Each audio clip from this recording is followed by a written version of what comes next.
শেষ হলো ফিটনেস নিয়ে নাথান কেইলির কোচিং ক্লাস। একদিনে ছুটি কাটিয়ে স্কিল ট্রেনিং এ ফিরবে টিম টাইগার্স। পাপনের সময় পারেননি ফারুক, করেছেন বিতাড়িত। বিসিবি সভাপতি হয়ে সুজন ক্রিকেটে আনতে চান সাফল্য। বৃহস্পতিবার বাহরাইন সফরে যাচ্ছে অনূর্ধ্ব 23 দল। এশিয়ান কাপ বাছাইয়ের আগে টি2 বাড়াতে চান মনোবল। কারাবাও কাপে রাতে মাঠে নামছেন হামজা চৌধুরী। হাডার্সফিল্ডের বিপক্ষে সহজ জয় চায় লেস্টার সিটি। শেষ হলো ফিটনেস ট্রেনার নেথান কেইলির কোচিং ক্লাস। আপাতত একদিনের ছুটিতে টিম টাইগার্স। এরপরই শুরু নেদারল্যান্ড সিরিজ আর এশিয়া কাপের জন্য স্কিল ট্রেনিং। কিন্তু ফিরে আসার লড়াইয়ে আগে ভাগেই নেমে পড়েছেন নাজমুল শান্ত। হোম অফ ক্রিকেটে নিজেকে যেন ভেঙে গড়ছেন সাবেক কাপ্তান। কি ভাবছেন? হাতের করগুনে কোনো কঠিন হিসাব মেলানোর চেষ্টায় নাজমুল শান্ত? ব্যাপারটা অনেকটা সেরকম হলেও কারণটা একদমই ভিন্ন। পাওয়ার হিটিং এর প্র্যাকটিস করতে গিয়ে হাতে ফোস্কা পড়ে যাবার চিহ্নগুলোই গুরু সোহেল ইসলামকে গুণে দেখাচ্ছিলেন তার শিষ্য। দূর থেকে শান্তর ঠোঁটে রিড করে স্পষ্টই বোঝা যাচ্ছে একটা দুইটা না, দুই হাত মিলে মোট 9টা ফোস্কার দাগ স্পষ্ট। মনে একটু খটকা লাগতেই পারে, ব্যাটিং করতে গিয়ে হাতে ফোস্কা পড়বে কেন?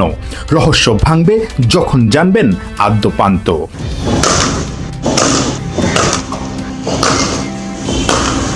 শান্তর এই বিশেষ সেশনটা একদমই সাধারণ না। একটা দুইটা কিংবা 100টাও না, নেটে প্রায় 250 বল গায়ের সর্বোচ্চ জোর দিয়ে হিট করেছেন শান্ত। টি20-র ক্যাপ্টেন্সি ছেড়ে দেওয়া, এরপর দল থেকেই ছিটকে যাওয়া। শান্ত জানেন তার ফিরে আসার লড়াইটা অন্য সবার মতো অতটা সহজ না। সকাল 8টা থেকে 11টা পর্যন্ত ট্রেনার নাথান কেইলির কঠিন ফিটনেস ট্রেনিং, যেন সবার দম যাবার উপক্রম। এমন কঠিন ট্রেনিং শেষে সবাই যখন বিশ্রামে, যে যার বিছানাতে, তখন কোচ সোহেল ইসলামকে নিয়ে বিকেল 3:30টা পর্যন্ত চলেছে গ্রানাইট পাথরে শান্তর এই বিশেষ পাওয়ার হিটিং সেশন। এই দলে অবশ্যই আমি কামব্যাক করার জন্য ওই প্রস্তুতিটা নিচ্ছি। এবং আমার যদি আপনি লাস্ট 2022 ওয়ার্ল্ড কাপ, দেন বিপিএল, দেন ইংল্যান্ড সিরিজ, 22-23 সময়টা খুব ভালো গিয়েছিল এবং তারপরের সিজনটা খুব ভালো যায়নি।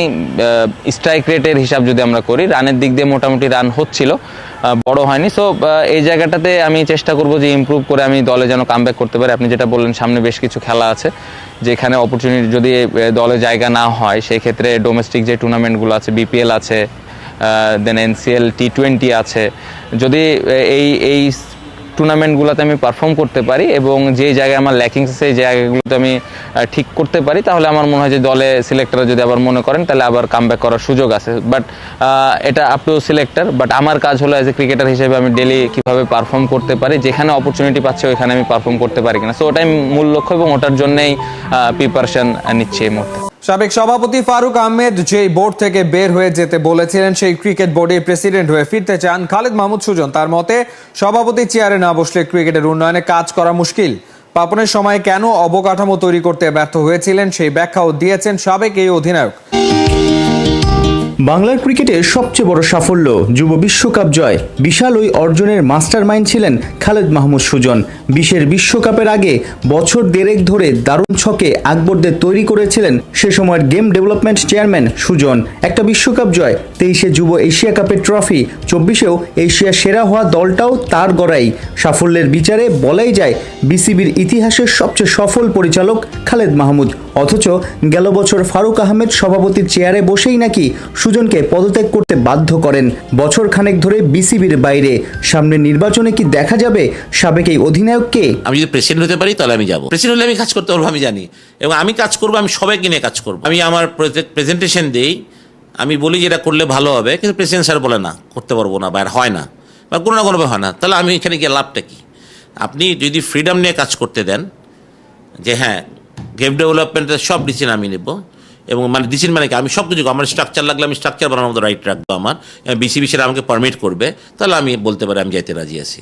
কিন্তু আমাকে যদি কারোর ধর্ণা ধরতে হয়, বারবার তার পারমিশন যেতে হতো, আমি যেতে চাই না। স্ট্রেট হবে, মানে যেখানে আমার স্বাধীনতা থাকবে না কাজ করা, তাহলে আপনি আমাকে বলবেন যে আপনি ডেভেলপমেন্ট চেয়ারম্যান ছিলেন, আপনি কী করছেন? আপনি কি আপনি একটা স্ট্রাকচার বানাতে পারেন না, আপনি ইনডোর বানাতে পারেন, ভাই আমার তো এটা অ্যাবিলিটি নাই।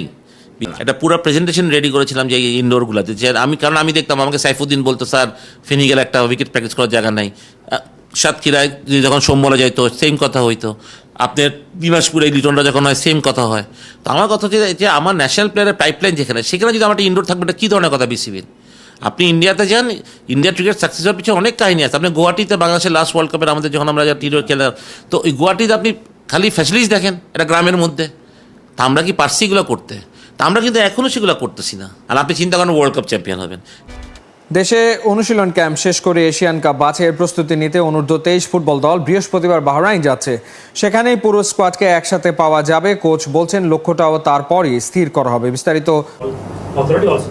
দেশের ফুটবলে সংবাদ মাধ্যমের আগ্রহ বেড়েছে উল্লেখযোগ্য হারে, সেটাও যৌক্তিক কারণে। ফুটবল নিয়ে আগ্রহ জাতীয় দল ছাপিয়ে বয়সভিত্তিক দলেও ছড়িয়েছে। এ কারণেই বুধবার অনূর্ধ্ব-23 দলের প্রত্যাশার কথা শুনতে মিডিয়ার ছিল সরব উপস্থিতি। যে টিম কতভাবে আরো ভালো ইমপ্রুভমেন্ট আসবে। বাংলাদেশ অনূর্ধ্ব-23 জাতীয় দল অনুশীলন শুরু করেছিল এশিয়ান কাপ বাছাই পর্ব শুরু হওয়ার বেশ কিছুদিন আগে। ঢাকায় সপ্তাহ দুয়েক অনুশীলন ক্যাম্প করার পর দল বৃহস্পতিবার উড়াল দেবে বাহরাইনে। সেখানে পুরো স্কোয়াড নিয়ে অনুশীলনের পাশাপাশি স্বাগতিক দেশের বয়সভিত্তিক দলের সাথে 2টা অনুশীলন ম্যাচ খেলবে বাংলাদেশের যুবারা। সে উপলক্ষে দলটার কোচ সাইফুল বারী টিটু জানালেন দলের প্রস্তুতি আর লক্ষ্য সম্পর্কে। নো ডাউট যে মেয়েদের এশিয়ান কাপ কোয়ালিফিকেশন আমাদের জন্য সবসময় একটা অনুপ্রেরণার জায়গা হয়ে দাঁড়িয়েছে এখন, এবং এটা আমরা ওইভাবেই নিচ্ছি যে ক্যান বি পসিবল, কোনো এক সময় আমরা হয়তো ওই পর্যায়ে যেতে পারবো। ওই জিনিসটার ধারাবাহিকতা বা চেষ্টাটা থাকছে। চ্যাম্পিয়নশিপে গুড স্টার্ট হয়েছে এবার কারাবাও কাপের পালা, যেখানে নতুন অ্যাসাইনমেন্টে রাতে মাঠে নামছে হামজা চৌধুরী লেস্টার সিটি, প্রতিপক্ষ হাডার্সফিল্ড। তবে এই ম্যাচে হামজাকে নিয়ে শুরু হয়েছে নানা সমীকরণ। হামজা খেলবেন নাকি খেলবেন না? লেস্টার সিটির ফেসবুক পোস্ট, যেখানে ম্যাচের সময়সূচিতে বিশ্বের বিভিন্ন শহরের সাথে আছে ঢাকার নাম। কারণটা সহজেই অনুমেয়, বাংলাদেশের ফ্যানরা রাত জাগবে শুধু হামজাকে দেখার জন্য। কারাবাও কাপের ফার্স্ট রাউন্ডের ম্যাচে, যেখানে হাডার্সফিল্ডের মুখোমুখি হবে লেস্টার সিটি। কারাবাও কাপে লেস্টার সিটি সবশেষ চ্যাম্পিয়ন হয়েছিল 25 বছর আগে। সব মিলিয়ে এই আসরে লেস্টারের ট্রফি মোট 3টা। প্রিমিয়ার লিগ থেকে রেলিগেটেড হওয়ায় এবার প্রথম রাউন্ড থেকেই কারাবাও কাপ শুরু করতে হচ্ছে হামজাদের। ফার্স্ট ম্যাচ তাও অ্যাওয়ে। হাডার্সফিল্ডের বিপক্ষে ম্যাচ শুরুর আগে অনেক কিছু বিবেচনা নিতে হচ্ছে লেস্টার কোচ মার্তি সিফুয়েন্তেসকে। আর্থিক কাটছাটে এরই মধ্যে তাদের ডিফেন্স লাইন অনেকটা ফাঁকা। উইলফ্রেড এনদিদি ঘাঁটি গেড়েছেন টার্কিশ ক্লাব বেসিকতাসে। ওয়েলসের ক্লাব রেক্সহ্যামে নাম লিখিয়েছেন কনর কোডি। এমনকি রেগুলার কিপার ম্যাডস হারমেনসেনও প্রিমিয়ার লিগের দল ওয়েস্ট হ্যামে চলে গেছেন। এসবের সাথে যুক্ত হয়েছে 2 ফুলব্যাক রিচার্ড পেরেইরা আর ভিক্টর ক্রিস্টিয়ানসেনের ইনজুরি। দুজনেই হাডার্সফিল্ডের ম্যাচে রুলড আউট। তাই ডিফেন্সে হামজা চৌধুরীর গুরুত্ব এই ম্যাচে আরেকটু বেশি।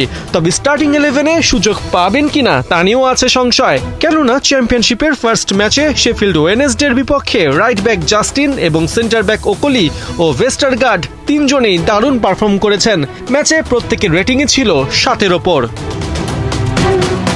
হামজাকে সিফুয়েন্তেস কিভাবে ব্যবহার করবেন তা সময়ই বলে দেবে। তবে হাডার্সফিল্ড লেস্টারের জন্য বড় কোনো চ্যালেঞ্জের নাম নয়। হেড টু হেডে শেষ 6 ম্যাচের 5টাতেই আছে জয়, যেখানে 16 বার হাডার্সের জালে গোল উৎসব করেছে ফক্সরা।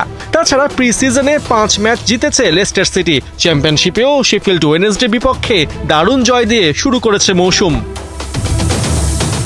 তবে ইংল্যান্ডের লিগ 1-এর দল হাডার্সফিল্ডকে হালকাভাবে নেবার সুযোগ নেই। এবারের মৌসুমের 2 ম্যাচেই জয় তুলে নিয়েছে তারা। লেস্টারকে হারিয়ে অঘটন ঘটানোতেই থাকবে ফোকাস।